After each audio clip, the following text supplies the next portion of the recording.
Bonjour tout le monde et bienvenue dans cette nouvelle vidéo. J'espère que vous allez toutes et tous bien. On se retrouve aujourd'hui pour faire le budget de mon mois de février. Donc si vous avez vu mes dernières vidéos, vous savez que en février, je change ma façon de procéder, ma façon de faire mon budget, ma façon de faire les défis, de faire les épargnes. Enfin bref, c'est le grand chamboule-tout au mois de février. Il y en a beaucoup qui ont changé en janvier en se disant on part sur une bonne année. Eh bien, moi, j'aime pas faire comme tout le monde. Je pense qu'on est un petit peu au courant. Enfin, bref, voilà. Puis, c'était le temps que ça mûrisse dans ma tête. Mais voilà, à partir de février, je change ma façon de procéder. Mais je continue à faire les enveloppes budgétaires, bien évidemment. C'est une méthode tellement fantastique, oui, je pense qu'on peut dire fantastique, qui permet d'épargner, qui permet d'économiser, qui permet surtout de ne pas exploser son budget et qui permet également bien souvent d'avoir un petit peu d'argent de côté quand on a un imprévu ou quelque chose à payer, ou les factures, enfin bref, toujours est-il que ça permet d'anticiper et ça c'est vraiment génial. Bon allez, trêve de blabla, on attaque donc tout de suite mon budget.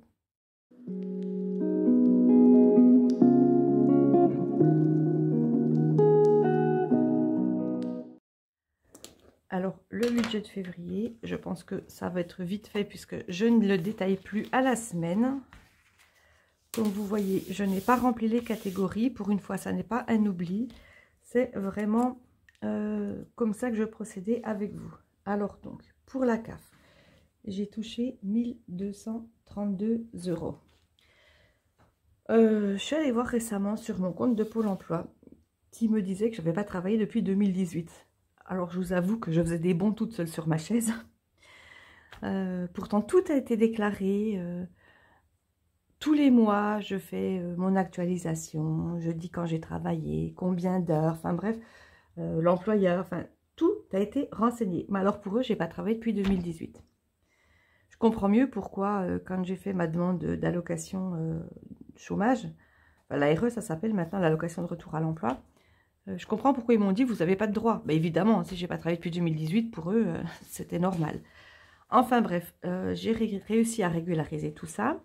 Et du coup, j'ai droit un petit peu. J'ai touché pour le mois de janvier, donc comptabilisé en février, 877 €. Je crois que j'ai 28 et quelques euros par jour.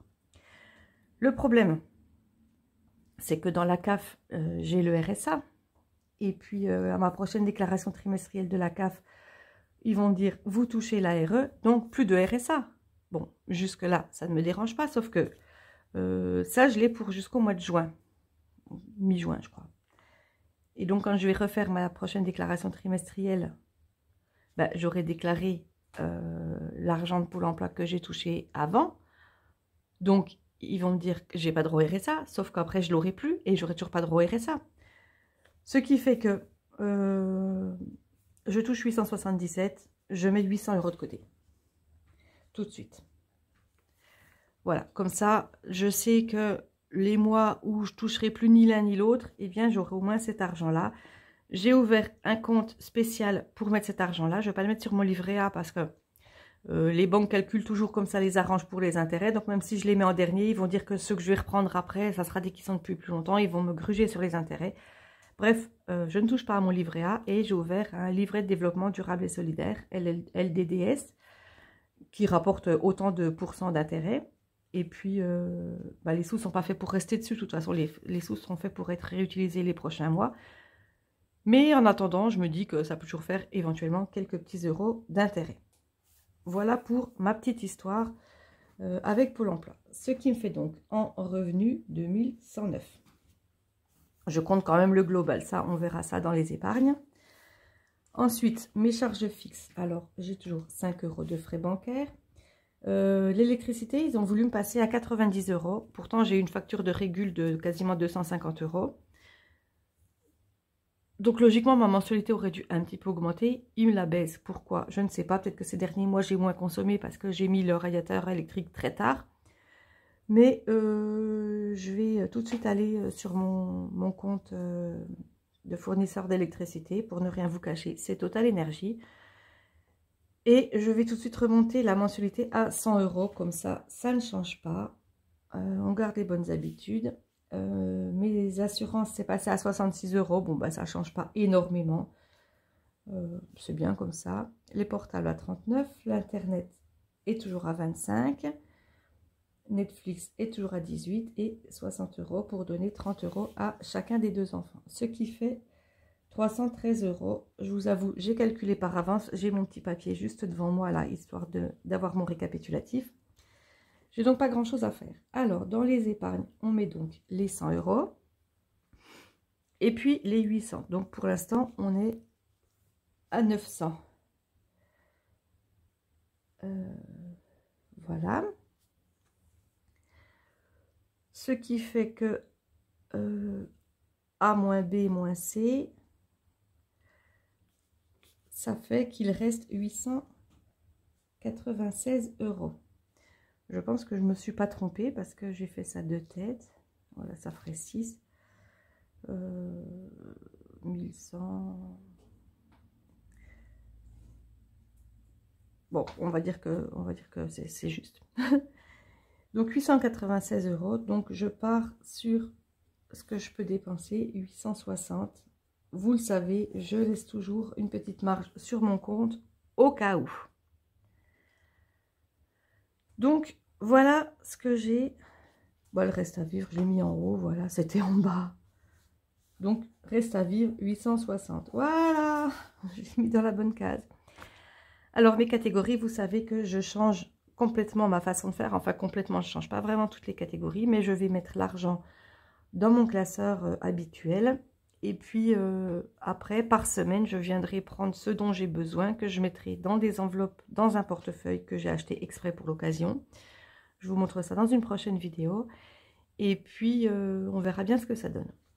Alors, en catégorie, je garde forcément les courses. Et je mets 240 € pour le mois. Ce qui me fait, quand il y a 4 semaines, ça me fait 60 € par semaine. Sinon, on va partir sur 50 € par semaine. Et si une 5e semaine, on comptera 40 €. Puisque ça aussi, j'ai changé ma façon de fonctionner. Je fonctionne par semaine complète. Et je ferai les bilans et les remplissages seulement les lundis. Donc forcément, de temps en temps, j'aurai une 5e semaine. Avant, je m'arrangeais, j'avais que 2-3 jours de temps en temps. Et puis, je m'arrangeais pour n'avoir rien à dépenser pendant ces 2-3 jours. Donc 240 € pour les courses. Pour l'essence, alors l'essence, il me restait souvent beaucoup, mais même si j'utilisais 25 € par semaine, comme j'ai fait pendant une bonne période, j'avais un bon roulement de 25 € par semaine, j'arrivais à 100. Donc là, je mets 100 €, c'est pour le mois, et puis comme ça, j'ai pas besoin de faire un petit peu d'essence toutes les semaines, d'aller à la pompe et tout. Je peux très bien prendre 50 € et puis remplir mon réservoir, mettre 50 €. Après, j'ai pas un très gros réservoir, mais je pense que 50 €, ça rentre large quand même. Donc voilà, ce sera moins fastidieux pour moi pour l'essence. Et puis tant pis si j'ai moins de billets de 5 €, parce que vous savez très bien que je m'arrangeais toujours pour avoir un billet de 5 € quand j'allais mettre de l'essence. Le défi 5 € se remplira moins vite, mais ça sera plus simple pour mes catégories. Donc dans les courses, je vais inclure aussi l'ancienne enveloppe pharmacie, que je n'utilise pas. Enfin, que je n'utilisais très très peu. Donc en fait, pharmacie, ça disparaît. Ensuite, dans mes catégories que j'avais au mois, j'ai shopping qui va rester. Et resto. L'enveloppe enfant, je la supprime, je l'utilisais pas souvent. Et puis éventuellement, si j'ai besoin, je piocherai dans shopping ou dans réserve. Parce que vous allez voir que je mets une case réserve. Donc pour shopping, je mets 100 € pour le mois. Là, c'est plus. Et resto, je mets 60, c'est plus également. Mais vu que ça englobe aussi d'autres catégories. Puis éventuellement dans shopping, si je vois une bonne promo, pour pas impacter mon budget course, je peux très bien prendre dans shopping. Puisque shopping, de toute façon, c'est dire acheter. Enfin, c'est très très vague. Et donc voilà, pour les enveloppes mensuelles, je ne garde que ça. Et pour les enveloppes à la semaine que j'avais, je conserve quand même Gaël et réserve. Et je viens mettre 50 € dans chacune des deux, en espérant que ça suffira. Vous savez également qu'il me reste l'enveloppe de mes chats à compléter pendant 3 mois. Je vais mettre encore 30 €. Voilà mes catégories. Enfin voilà mon remplissage pour ce mois de février, ce qui me fait un total de 630 €. dans mes enveloppes. Voilà. Maintenant, j'avais un reste à vivre de 860, ce qui fait qu'il va me rester 230 € que je viens mettre ici. Et puis ça, on verra plus tard puisque ça sera mes catégories d'épargne. Et je ferai une prochaine vidéo pour les épargnes. Je vous montrerai également mes nouveaux trackers d'épargne. Je viendrai récupérer l'argent que j'avais éventuellement dans mon classeur de défis pour les défis qui vont passer en épargne. Et puis voilà, mais tout ça, on voit ça dans une prochaine vidéo.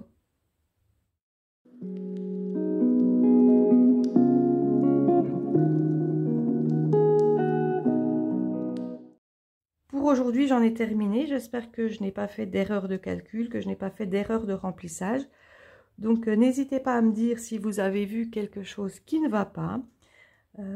Dites-moi également comment vous faites, vous, si vous fonctionnez plutôt à la semaine, plutôt au mois. Il y a des personnes aussi qui fonctionnent par quinzaine. Ça peut être une solution, surtout les personnes qui ne font pas les courses très souvent. Ben, ça peut être pas mal par quinzaine aussi. Après, forcément, chacun fait à sa façon, chacun s'adapte. On peut très bien commencer d'une certaine façon et après faire d'une autre façon. Le but est de trouver la façon qui nous convienne personnellement, puisque finalement, c'est nous qui nous occupons de notre budget et personne d'autre. Et forcément, c'est à nous de trouver ce qui nous convient le mieux afin que ça fonctionne correctement. Voilà, alors n'hésitez pas à vous abonner, à activer la cloche de notification, parce qu'il y a quand même des personnes qui ne sont pas abonnées. Donc forcément, pas abonné dit pas de cloche de notification, dit vous ne connaissez pas les prochaines sorties de mes vidéos. Et puis ça, franchement, je vous avoue que ça serait dommage. Évidemment, un petit pouce vers le haut pour m'encourager, pour me faire plaisir, pour me montrer que mes vidéos vous intéressent, que mon contenu vous plaît. Et puis comme ça, peut-être que je serai mieux référencée sur YouTube. Ça, je n'en sais absolument rien du tout. Je ne sais pas vraiment comment... Pas vraiment, en fait, je ne sais pas du tout comment il fonctionne. Toujours est-il que ça marche ou pas, ça me ferait super plaisir personnellement. Voilà, un petit commentaire aussi. Je remercie mes super abonnés qui, à chaque vidéo, me laissent un petit commentaire super sympa. J'ai des personnes qui me suivent très assidûment et franchement, je vous en remercie. Et puis pour les autres, eh bien, même si vous n'avez pas le temps de visionner toutes mes vidéos, je vous remercie quand même de me suivre et de me soutenir. Voilà, donc on se retrouve très bientôt pour une prochaine vidéo. Et comme d'habitude, en attendant, portez-vous bien. Bye bye.